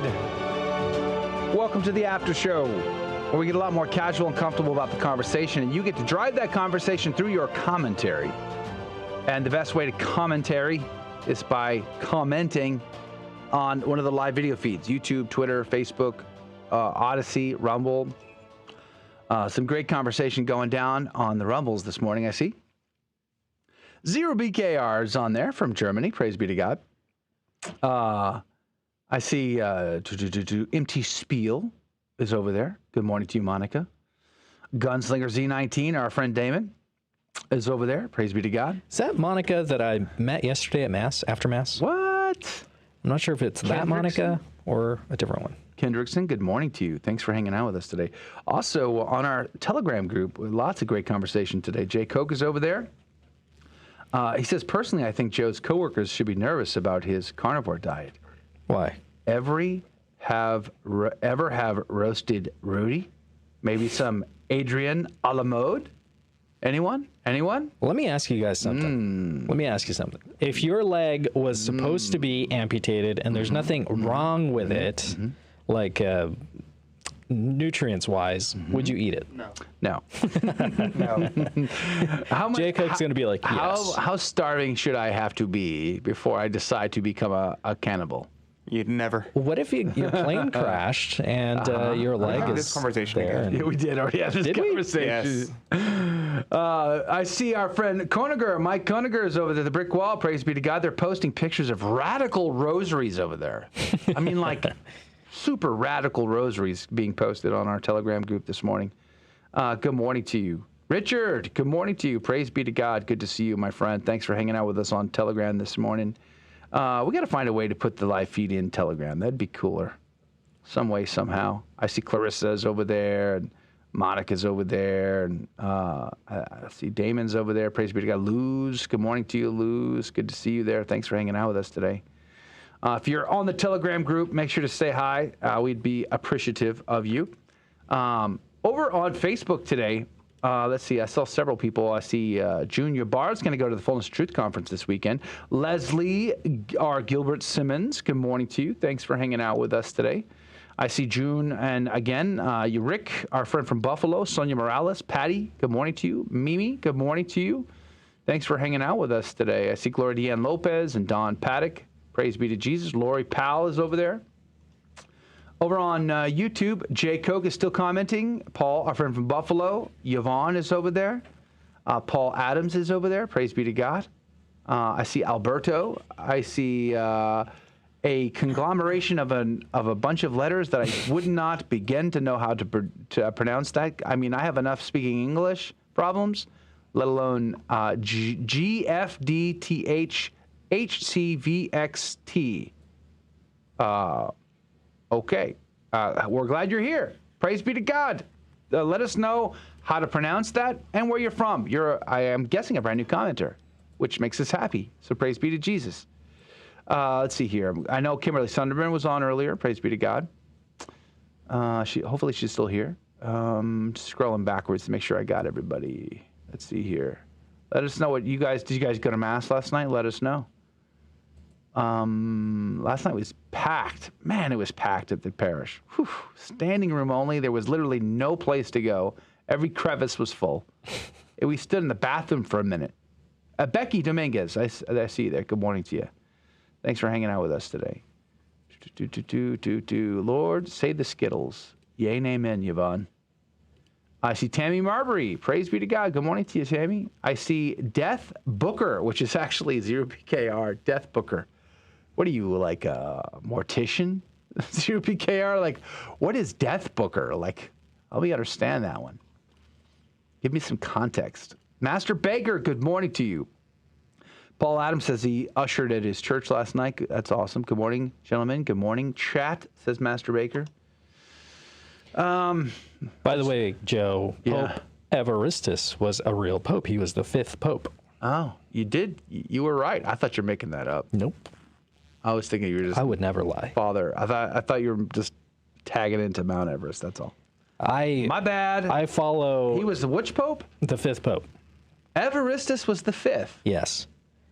Now, my favorite president, wink, wink, just kidding, Abraham Lincoln, he says, I cannot tell a lie. That's me. It's you. The guy who can't tell lies. He's not my favorite president. June Ybarra, I have a tricky pop quiz question for you. You mentioned in the chat, Fullness of Truth, can't wait for this weekend, 13 years in a row. Actually, there was one year that there was not a year in a row. Last year. Can you tell me what year that was? 2012. Negative. So 2020. I, along with the board and members of Fullness of Truth, began that conference in 2009. Scott Hahn was our first. We had Scott Hahn, Michael Barber, we had Grant Petrie, I think, and John Bergsma, if I'm not mistaken. Brent Petrie doesn't return my emails. John Bergsma wanted to bring a whole marker board. He's like, can I bring a marker board? Can you give me a marker board? I'm like, no, I can't do that for you. Well, why not? That's how I do. I doodle. I said, Dr. Bergsma, this is not a classroom. It's a conference. You got to get up there. You got to deliver that talk. He got some volunteer to bring him a marker board. It was the tiniest marker board you'd ever seen. And there were like 1,400 people in attendance, and nobody could see the darn thing. Should have gave him a full-size marker board. He's like, if you're not going to give me a full-size marker board, I will make do with what I got. That's he was exactly like, he said, adapt, overcome, improvise. Okay, so June Ybarra comes back with 2020. Okay, sure, 2020, they weren't there. Yes, that's true, but that's not what I was thinking about. There was another year where we could not be there. And we chose not to be there on purpose back in those days. And that year was, let's see, I don't think there's anybody else who's guessing on this. Probably not. Probably not. That year was 2010. And the reason why was because there was going to be a big conflict it's interesting because there was a conflict in Houston, which drove us to San Antonio in 2009. We were going to do a big conference downtown Houston. Then the diocese was hosting a big conference, and they asked us in the same building, in the same room, but 1 month apart, and we were first. They're like, can you please reschedule?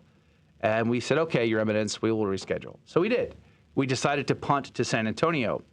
And I was out hunting for locations, and I was going to sign at the Crown Plaza on the Riverwalk at the time, which was a nice hotel, very nice, good meeting space and all. But, other than being on the Riverwalk and close to the Alamo, there's really nothing special.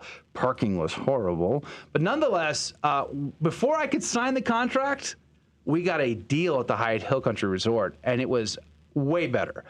The hotel rooms were $99 a room. They normally sell for over $300. So I think back then you might have gotten them for like, say, $175 or $200, something like that a night. So we were selling them for $99 a piece, and I sold the entire room block out in less than 7 days. I mean, it blazed. So people living a mile down the road were begging us for hotel rooms. Glory. And pray. Yeah. And it was a great success. In fact, I learned the lessons after that. So every year after that I was a part of it anyway, whenever I would ask for more hotel rooms, and I would never want to give a single room back to the hotel, because if you don't sell your block out, you got to give them back. I'm like, nope, we're paying. Here's our credit card. Those are our rooms. You can't take them.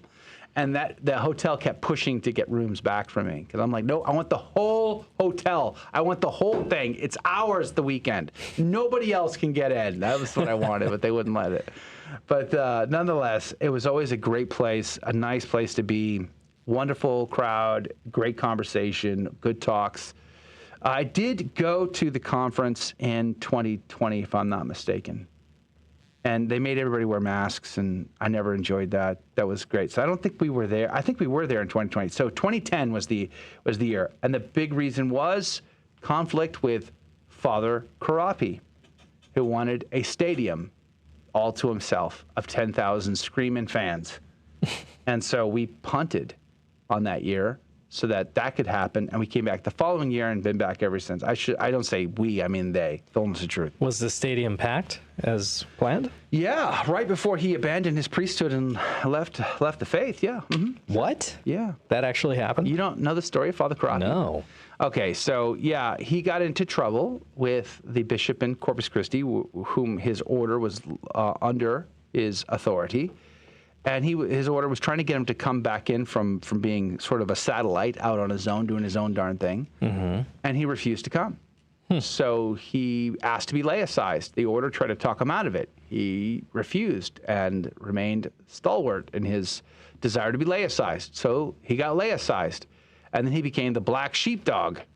And, it became like everything you ever preached, this is in contradiction to. Whoa, this is weird. He looks like my uncle. Yeah, he put out these videos of him with his dyed black goatee, shaved head, and his Harley jacket, trying to talk all tough as the black sheepdog. And it was just like... Oh, wow, that's actually what he went by. Yeah, you thought I was making it up. So, and it's interesting because as an employee at Fullness of Truth, I used to help, coordinate with his people to get him on the lineup too. I was at the tail end of that. I only had a little bit to do with it, but nonetheless, he drew a crowd. So, he was an in-demand speaker, but he got his head blew up. His ego got way too much, and he went to these stadium events, and his contracts were not right, in my opinion. They were demanding. They were selfish. He would require huge commitments from the organizing groups, and we saw his ego come crashing down. Pride goeth before the fall. And what's the result there? The church suffered a great communicator lost to pride. And he is still, as far as I know, not back in the priesthood. And there's lots of rumors that surround his whereabouts and all of that, but don't listen to them, because I find that none of them are true, no matter what famous Catholics said they are. When you ask the original sources, they're like, nope. At any rate, let's pray for Father Karapi and wherever he is and whatever he's up to. All right. So 2010 was the answer to that. Long-winded answer there, Junior Barra. It was packed, he said. Yeah. My carnivore, I was going to say Corona. My Corona. No. How's that song go? Isn't it Sharona? Petrus. Good morning. Welcome back. I know that name. Was that the army priest? Yeah, he would dress up in black army fatigues. I'll never forget seeing him in 2005 in Boston at the men's conference. He came dressed in these black army fatigues, all black, with a guard armed to the teeth next to him at all times because there were threats against his life. You're a priest. Good grief. Did St. Dominic have a guard? No. I mean, did St. Max Kolbe, did he have an armed guard with him against the Gestapo? No. Father Karapi, if God so wills that you should be martyred, give God praise. Did Blessed Miguel Pro have a guard? Did Jose Sanchez del Rio have a guard? I mean, anytime there's novelty involved, I'm always turned off. It's like, yeah, I was turned off. I saw that and I'm like, yeah, that's exactly what I thought too. I'm like, this is not right. Black army, come on. He wore black army fatigues and he wore his collars, Roman collar, and his gift was in a dramatic, engaging, emotionally engaging, tough talk presentation. And in an era where you were reeling from the sexual abuse scandal in Boston, it was fresh, and many Catholic faiths were like, where has this been? We need to hear this tough talk. So they were captivated by it. But the reality is, you scratch a little deep, and you might not find much. Yeah. And that's the trouble. And again, pride goeth before the fall. So, at any rate, Sci-Fi Mike, good morning to you. Nick, the Mike, good morning to you. Praise be to God. Nelia, good morning to you. Thanks for hanging out with us today over on Odyssey. Good to see you guys. Amber Carey's in the house. Praise be to God. Mike K is over there as well. No need to bug. Drink from your CDT mug. Nice. Good rhyming. Make sure to drink your Ovaltine in your CDT mug. That doesn't rhyme. Oh. We got to work on the rhymes. Oh. Oh, okay. Yeah, he left the priesthood. If I'm not in there, he did. I mentioned that a minute ago. He did leave the priesthood, and the order did not want him to. They tried to talk him out of it. He did it anyway. All right, carnivore update. So far, I'm about 4 weeks into this, and I am down 13 pounds. Praise be to God. And so far, no inflammation as of right now, but you know what? Time will tell. Who knows? So my goal is to eat 1 pound of chocolate per every pound lost come November. Are you sure you want to do that? So I'm at 13 pounds right now. It's going to be a glorious November. That sounds like it's going to be a bad idea. No, I'm catching up for what I was losing these 3 months that I'm doing this. What if you get Stockholm syndrome and you're like, I actually love carnivore diet? I got to tell you, this weekend I was forcing myself to eat these meals. And I literally had to force. I was like having a gag reflex. And I'm like, every spoonful, I'm just forcing myself to eat them. And it's that anything that's too greasy, it's like messing with me. It's that one greasy, savory flavor that there is zero escape from. There's nothing to relieve that taste on your too plate. much umami. Oh, man. And all I could say was the only thing I like steak still tastes good to me. Steak, oh, you're so good. Steak. But like hamburger, oh, I can't deal with it. And like pork burger, can't deal with it. It's just too much. I feel bad for you, Joe. I was having a conversation similar to with my wife yesterday. She was like, I need to increase my protein intake because, she's pregnant. And I was like, yeah, well, we can start mixing up the meat with some other stuff. I don't know, because she doesn't like meat. So she just doesn't like the taste. So I said, well, we can mix it up or do this because, men are always trying to figure out the solution. She's like, I was like, what do you want from me? You want me to listen? Are you just asking me to listen or do you want a solution? Yeah, men always want to solve the problem. She's like, I just want you to listen. I'm like, oh, that's boy. not what we do, okay? You need more meat. That's what your friends are for on Facebook, to listen. Our job is to solve problems, It's hilarious. Prayers for Father Crappie. Yes, I would like to be on carnivore diet. That would be fun. Would it be? I think so. I don't know, man. I kind of want to mix it up. We're talking about this over the weekend. Like, what can we mix it up to? Like, I don't know. What about your mental health? Because they say that the people who have done this before, they say that like a lot of their depression or anxiety and all that stuff goes away because they find out the only thing they needed was solid, like good quality meat in their diet. Yeah. Have you experienced any change in that regard? Yeah, I would say there's been some change as far as like mental acuity. It's you get a little sharper, especially as you lose weight. That really helps to uncloud the mind. It's because the carbohydrates. Essentially, the trick here is you are eliminating carbs from your diet. Anything that is like sugar, carbs that trigger that sort of glycemic, reaction in your body. And, I found it interesting because I was looking at sugar substitutes over the weekend. My wife bought a box of monk fruit sugar substitute, and I was looking at some opinions on this for a carnivore diet, and they're like, you can do it, but there are downsides. And one guy was saying there's studies that prove that if you put something sweet on your tongue, don't swallow it, you just put it on your tongue, the body immediately produces insulin. And so when you see somebody who's overweight, has a lot of body fat, they have too much insulin. So reducing and eliminating the insulin production, sustained insulin production, is what helps you to lose weight and get rid of body fat, along with some other factors. So insulin's a big thing for people who are overweight, which is why they always go, what do you call it? They get, that's that disease. Diabetes? Diabetes, thank you.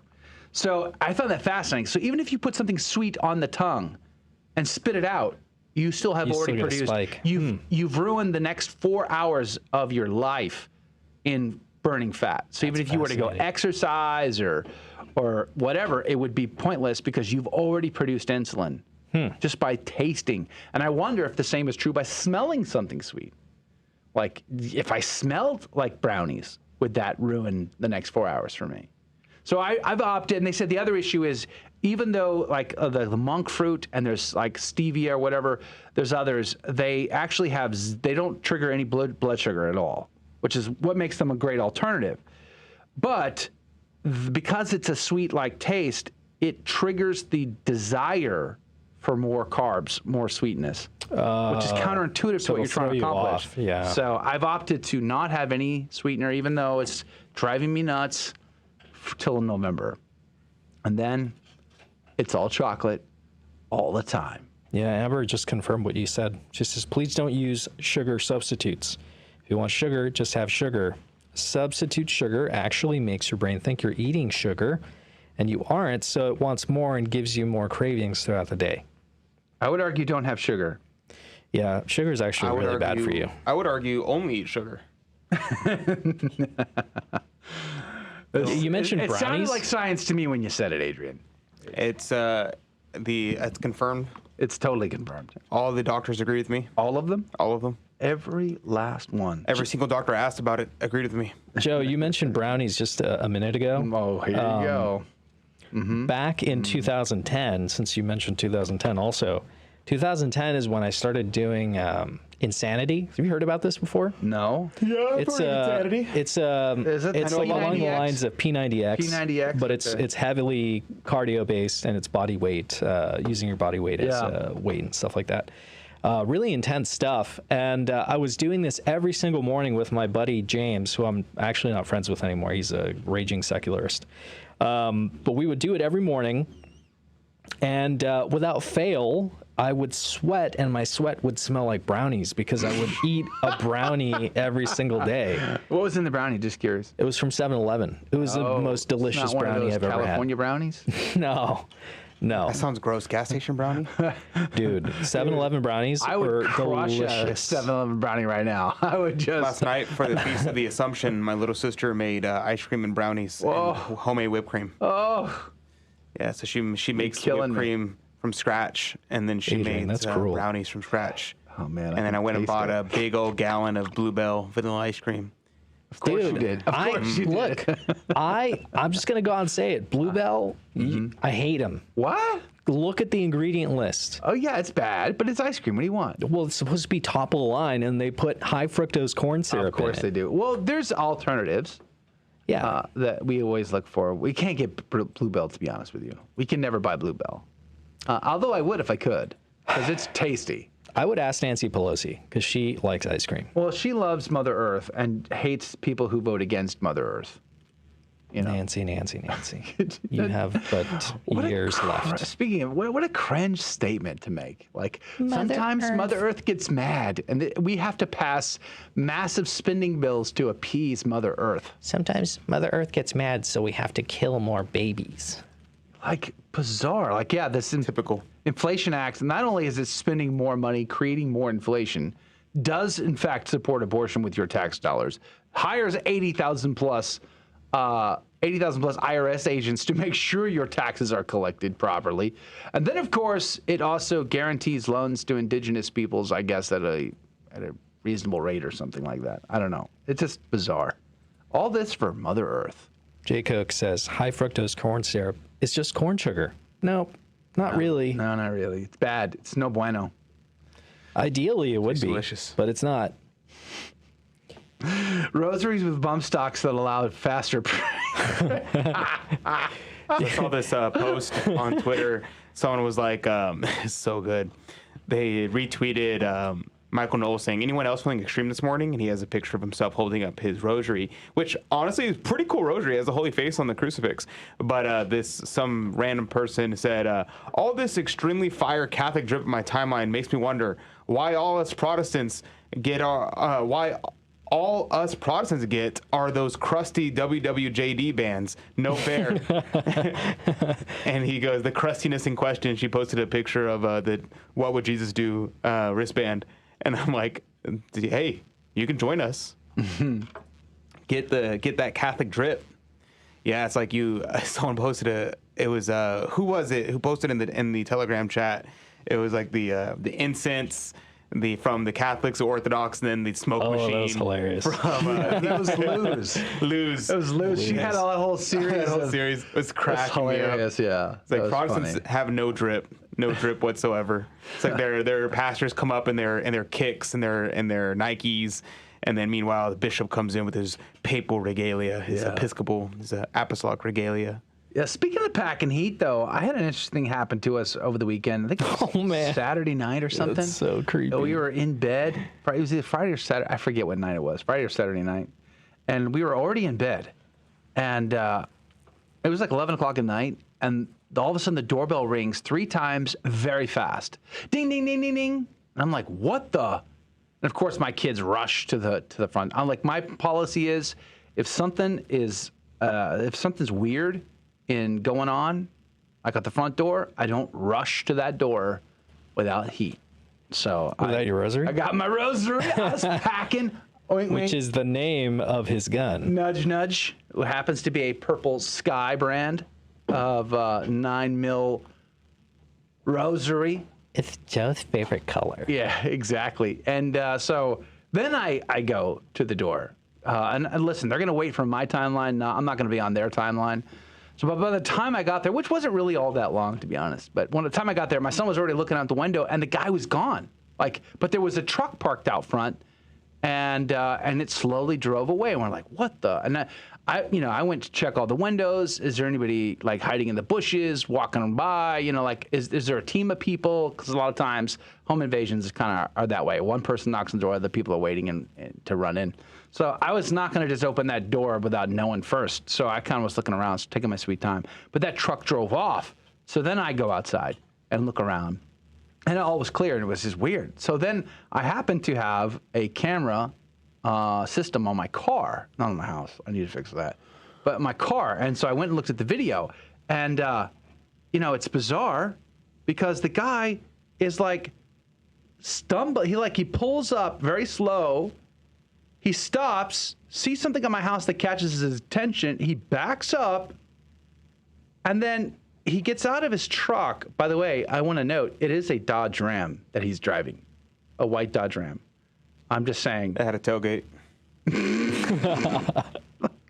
He gets up, look, he's getting out of his car. It's an older gentleman, leaves the car door open. It's weird because he starts looking around, too. Like, look how is anybody slumping, slouching, scallywagging.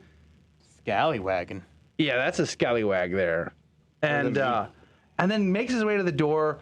And I have another video of him returning, and he's like double checking, looking, as he's makes his way back to the truck, and then gets in and drives off. I don't know. Like, it's just bizarre. Really bizarre, but that's like the second time I've had to pack my heat, my rosary. Jay Cook asks, front door. A truck? I don't think that's Rudy. Does Honda make a truck? Actually, they do. Honda Ridgeline. But you know who it was, Joe? Here's my theory. Maybe he was lost. My opinion was. Do I need to? My opinion was he was probably. My opinion was he was probably intoxicated.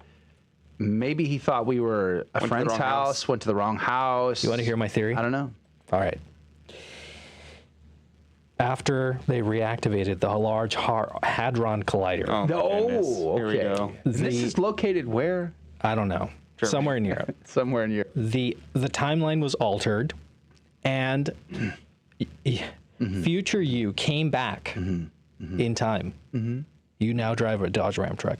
You were about to warn yourself about it, but because of the time shift, there's, you know how like you go to the kitchen sometimes and you open the kitchen drawer and then you like close it. Yeah. And you forget why you went there in the beginning in the first place. Yeah. Well, that's exactly what happens after the Hadron Collider happens. So you were about to warn yourself, and you forgot, and then you went back. That's why you were stumbling around like confused, like where am I again? Why did I come to this house? So anyway, so maybe he used to live there.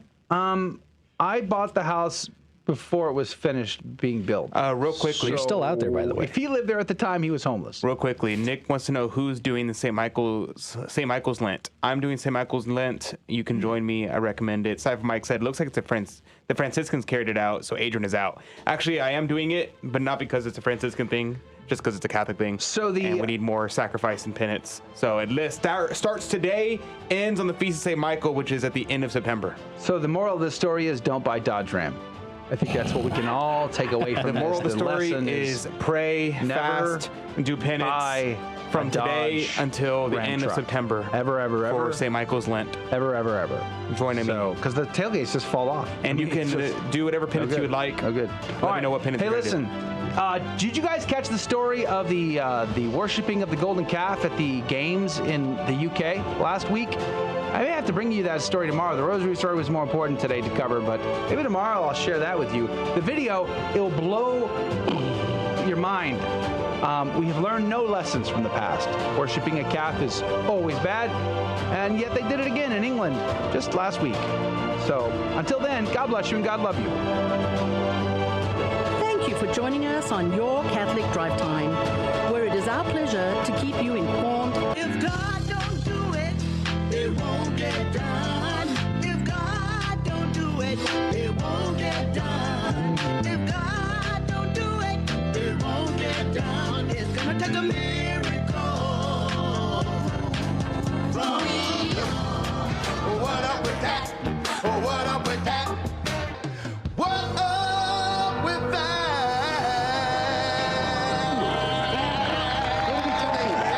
Go, Brandon. I agree. Hey.